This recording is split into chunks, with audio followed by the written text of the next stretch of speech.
यार साहिल, कीर्ति कब मेरी फीलिंग को समझेगी? वो भी तो मुझे कई बार हिंट देती है। मैं उससे बहुत प्यार करता हूं। अब कैसे उसे अपने प्यार का एहसास कराऊं? साहिल भाई, लड़कियां हिंट नहीं देती, बल्कि वो लड़कों से ऐसे बात करती हैं जैसे वो उनसे बहुत अट्रैक्ट हो।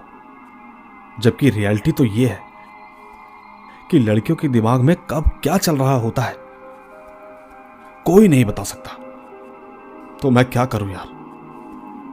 हम क्लास में साथ थे, हम एक स्कूल में थे, हम एक स्पोर्ट्स कैंप में भी थे, अब और तो और हम एक कॉलेज में भी हैं।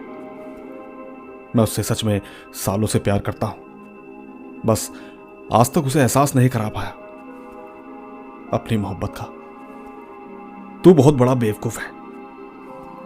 तुझे क्या लगता है वो तेरे लिए वेट करेगी? बेटा, कॉलेज खत्म होते ही शादी करके निकल जाएगी। अगर खोना नहीं चाहता तो देख, वैलेंटाइन डे बस कुछ ही दिनों बाद है। और जा, जल्दी जा, बस देर मत कर और अपने प्यार का इजहार कर उससे। दोस्तों, वरुण एक सीधा साधा शरीफ लड़का था। उसकी जिंदगी फिर भी सही चल रही थी, मगर एक प्रॉब्लम थी।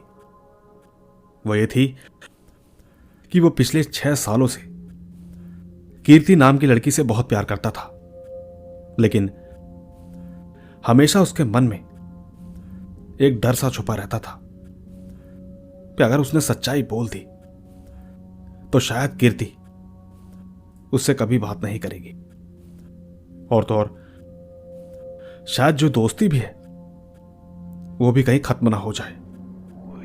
पर कब तक? अब वो बहुत थक चुका था। आखिर कब तक वो खुद को इस तरह तकलीफ में रखता? 14 फरवरी लवर्स डे के दिन वो कीर्ति को सब कुछ सच बताने का फैसला करता है। वो ठीक 3 दिन बाद हाथों में गुलाब का फूल लिए कीर्ति के कोचिंग के बाहर खड़ा था। वो उसका इंतजार कर रहा था, बस उसके निकलने का। यही कुछ 15 मिनट बाद कीर्ति बाहर निकली। उसने बाहर निकलते ही वरुण को देखा और पूछा कि तू यहां क्या कर रहा है? और ये रोज किसके लिए है? कोई लड़की पसंद आ गई? वरुण: हाँ कीर्ति, लड़की तो पसंद आ गई, पर आज तक बोल नहीं पाया। सोचता हूं कि आज बोल ही देता हूं। कीर्ति, मैं तुमसे बहुत प्यार करता हूं।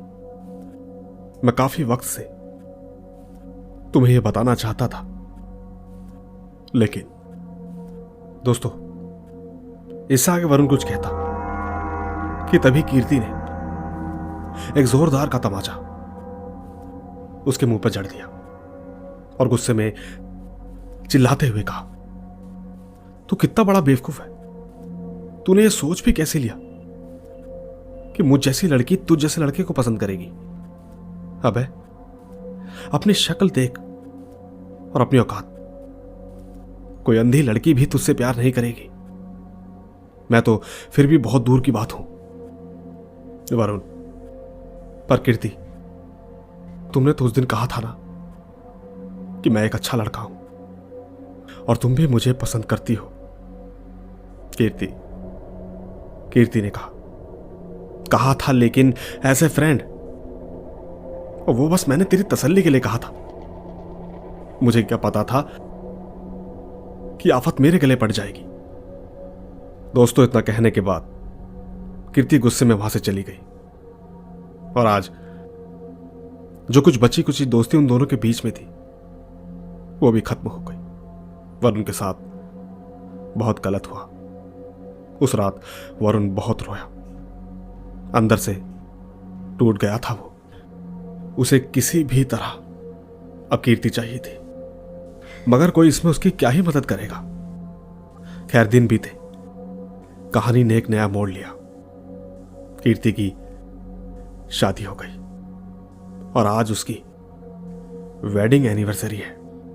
आज उसका पति जल्दी घर लौटता है और उसे बाहों में ले कहता है, जिसका नाम जय है। जय ने कहा, पता है आज ऑफिस में पूरे दिन मैं तुम्हारे ही बारे में सोच रहा था।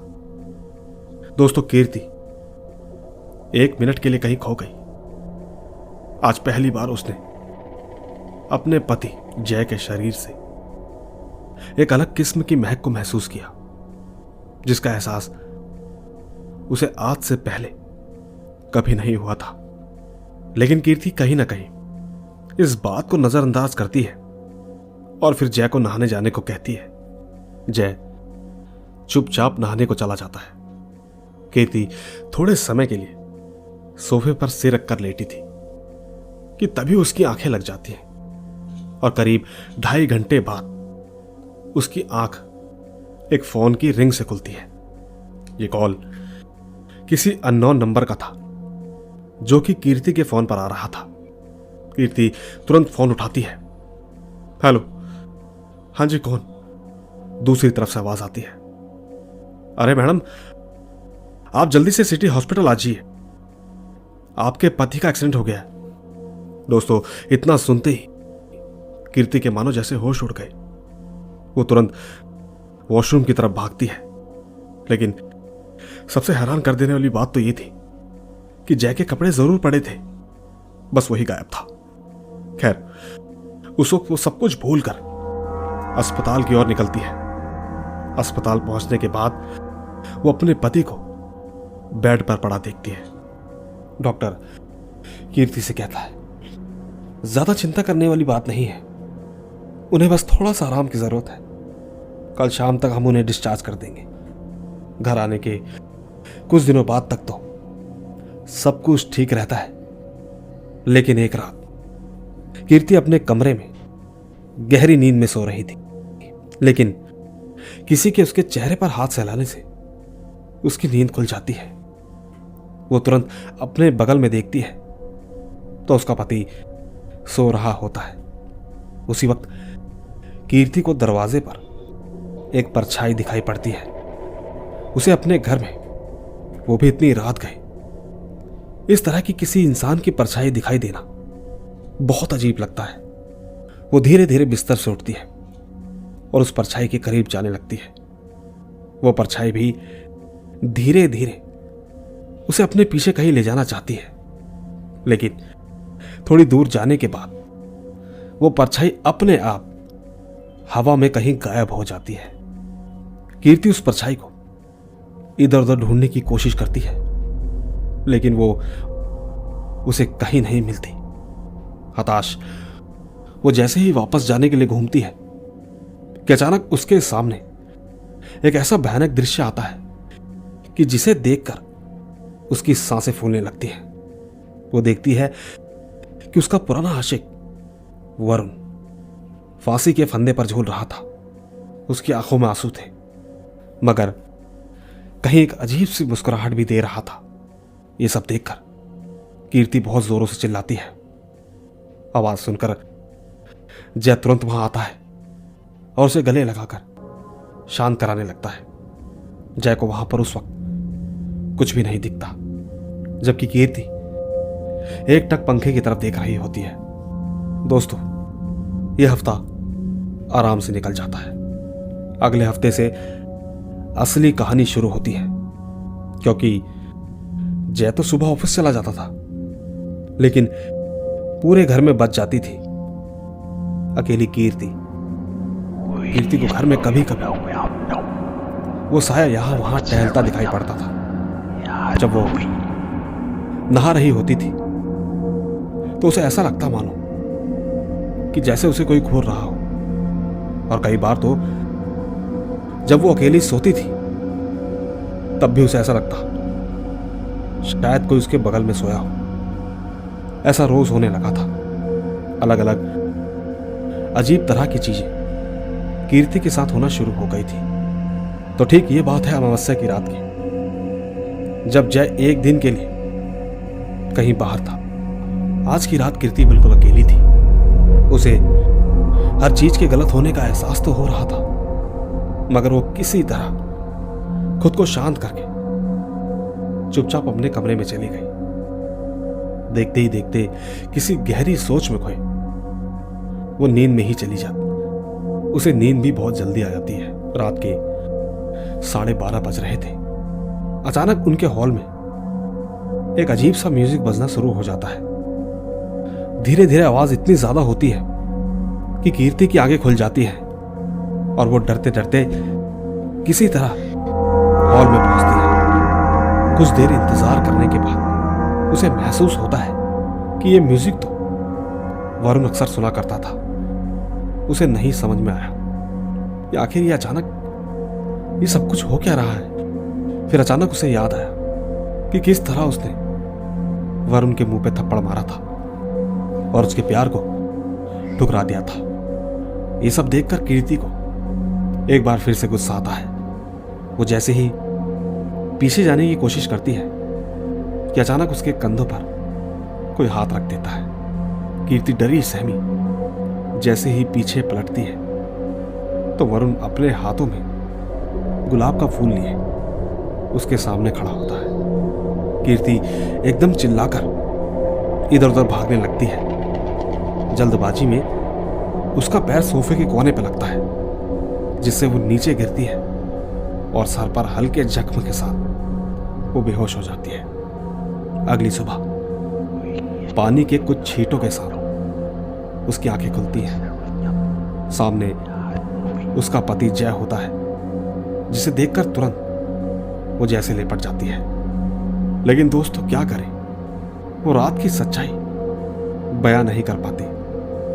बस उसे इतना कहती है कि उसे यहां कुछ ठीक नहीं लग रहा। उसकी बात सुनकर जय कहता है, जिसे इस बारे में कुछ भी मालूम नहीं होता, वो कीर्ति से कहता है कि मैं तुम्हें हमेशा ही कहता हूं, बहुत समय तक एक जगह पर रहने से मन परेशान होने लगता है। तुम ऐसा करो, कुछ समय अपने मायके हो आओ, देखो सब कुछ नॉर्मल हो जाएगा। और हाँ, टेंशन लेने की कोई जरूरत नहीं है, मैं तुम्हारे साथ हूं। कीर्ति उसकी बात मानकर और ठीक उसी दिन शाम ढलने से पहले जय उसको उसके मायके छोड़कर आता है। घर पहुंचकर कीर्ति अपनी बहन को सारी सच्चाई बताती है, जो कुछ पिछले दिनों में उसके साथ बीता था। लेकिन उसकी बहन सोनल को सब कुछ पहले से पता था। वो अपनी बहन से कहती है कि कीर्ति, मुझे तभी शक हो गया था जब वरुण मरा था। सोनल के इतना बोलते ही कीर्ति के होश उड़ जाते हैं। वो उसे रोकते हुए कहती है कि क्या क्या बोल रही हो दीदी आप? वरुण मर गया? सोनल, हाँ वो मर गया। उसने खुदकुशी कर ली। और तो और उसके कमरे से एक चिट्ठी मिली थी तुम्हारे नाम की। वो तुमसे बहुत प्यार करता था। नहीं मालूम कि वो जीते जी कुछ नहीं कर पाया, लेकिन उसकी आखिरी इच्छा यही थी कि मरने के बाद वो तुम्हारे साथ रहना चाहता है।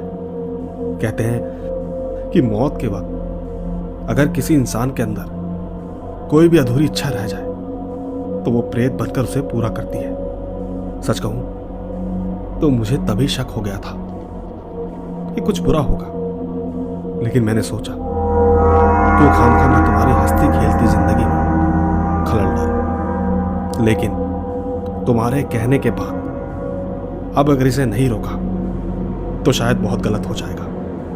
कीर्ति को सोनल की बात सही लगती है।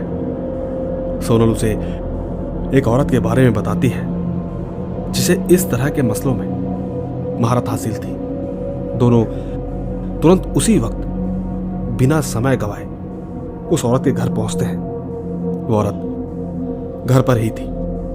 वो उसे सब कुछ बताते हैं। सारी बातें सुनने के बाद मिथिलेश देवी कहती है कि उससे बचना नामुमकिन है, क्योंकि सच्चे दिल से चाही हुई चीज को परमात्मा भी साथ देता है। साथ ही तुमने इस कदर उसको ठुकराया, जो कि बहुत गलत था। तुम्हें इस तरह से उसे थप्पड़ नहीं मारना चाहिए था। दोस्तों, अभी वहां इतनी बातें चल ही रही थी कि तभी कीर्ति का फोन बज उठता है। फोन उसके पति का था। कीर्ति ने तुरंत फोन उठाया। सामने से उसका पति कहता है कि मुझे बचा लो। तुम्हारा शक बिल्कुल सही था, कोई तो हमें मारना चाहता है। उस दिन भी जब मेरा एक्सीडेंट हुआ था तो अचानक किसी ने मेरी आंखें बंद कर दी थी। आज भी कोई शाम से ही मुझे मारना चाहता है, अलग अलग तरीके से मुझ पर हमला कर रहा है, और ऐसा लग रहा है जैसे वो आज रात मुझे मार ही देगा। साथियों, इतना कहते ही फोन कट हो जाता है। कीर्ति बहुत परेशान होने लगती है। इसके बाद तीनों अगले 1 घंटे में कीर्ति के घर पर पहुंचते हैं। घर का माहौल एकदम अजीब सा था। जय बुरी तरह बुखार से छटपटा रहा था। इतने में ही मिथिलेश कहती है, रुक जाओ, तुम्हें क्या चाहिए? क्यों तुम इन्हें चैन से जीने नहीं दे रहे? दोस्तों, उसी वक्त वरुण का प्रेत सामने आ जाता है और वो एक मुस्कुराहट के साथ कीर्ति की तरफ उंगली करता है। मिथिलेश तुरंत किसी किस्म का पानी लेकर वरुण के प्रेत पर छिड़कती है, जिससे कि उसका प्रेत 1 सेकंड में कीर्ति के पेट में चला जाता है और उसके पेट में जोरों से दर्द होने लगता है। जिसके बाद मिथिलेश देवी आराम से बैठकर बोलती है कि ये प्रेत मुक्त नहीं हुआ, लेकिन अब ये तुम्हें कभी परेशान नहीं करेगा। अगले 9 महीने के बाद यही तुम्हारा बेटा बनकर जन्म लेगा, क्योंकि इसे किसी भी तरीके से तुम्हारा प्यार चाहिए था, जो कि शायद एक आशिक बनकर ना मिल सका, लेकिन उसे बेटा बनकर मिलेगा। सच कहूं तो अगर तुम दोनों मेरे पास आने का फैसला नहीं उठाती तो ये तुम्हारी जिंदगी नर्क बना देता, लेकिन हो सकता है कि ये तुम्हारे ही घर में जन्म ले। बाकी तो ऊपर वाला ही मेहरबान है। दोस्तों, कहानी 2 साल आगे बढ़ती है और आज कीर्ति और अजय के पहले बेटे का जन्मदिन है। दोनों बेहद खुश हैं और तो और यहां से उनका खुशहाल परिवार इसी तरह आगे चलता रहता है। लेकिन दोस्तों, एक राज की बात किसी को भी नहीं पता।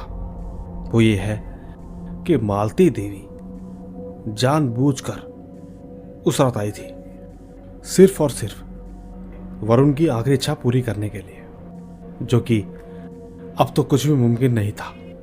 और एक बात आप सबको मालूम होनी चाहिए कि मिथिलेश देवी और कोई नहीं बल्कि वरुण की दादी थी, जो कि किसी को नहीं पता। बस उन्होंने इतना ही कहा कि आखिरी इच्छा मौत के बाद भी जिंदा रहती है। बस किस्मत वाले होते हैं वो लोग जो इन चीजों से बच जाते हैं। धन्यवाद।